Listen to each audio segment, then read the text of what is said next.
নমস্কার। রবীন্দ্রনাথ ঠাকুরের হঠাৎ দেখা। রেলগাড়ির কামরায় হঠাৎ দেখা, ভাবিনি সম্ভব হবে কোনোদিন। আগে ওকে বারবার দেখেছি লাল রঙের শাড়িতে, ডালিম ফুলের মতো রাঙা। আজ পরেছে কালো রেশমের কাপড়, আঁচল তুলেছে মাথায়, দোলন চাপার মতো চিকন গৌর মুখখানি ঘিরে।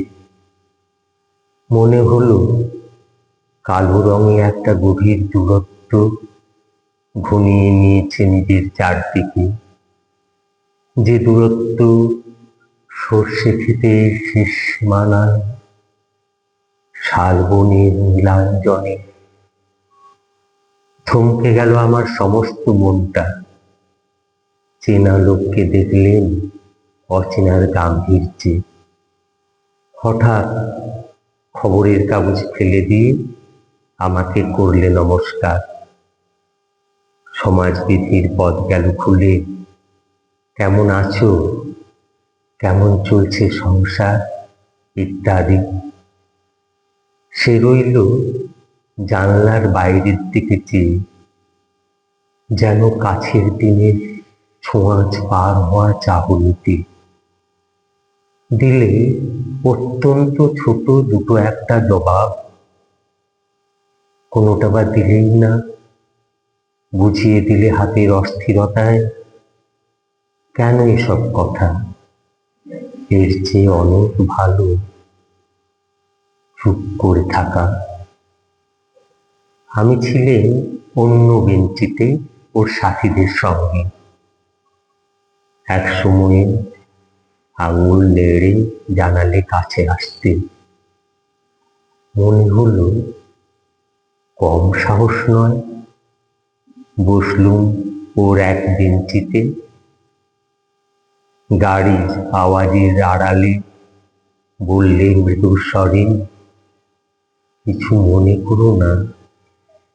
সময় কোথায় সময় নষ্ট করবার?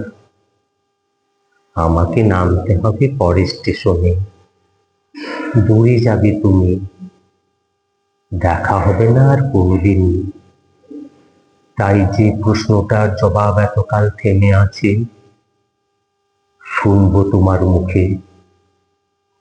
সত্য করে বলবে তো? আমি বললেম, বলবো। বাইরের আকাশের দিকে তাকিয়ে শুধুলো, আমাদের গেছে যেদিন, একেবারেই কি গেছে? কিছুই কি নেই বাকি? একটু রইলেন চুপ করে, তারপর বললে, রাতের সব তারাই আছে দিনের আলোর গভীরে। খটকা লাগলো, কি জানি বানিয়ে বললেম নাকি। ও বললে, থাক, এখন যাও ওদিকে। সবাই নেমে গেল পরের স্টেশনে।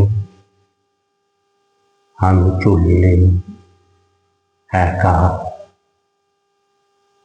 ধন্যবাদ।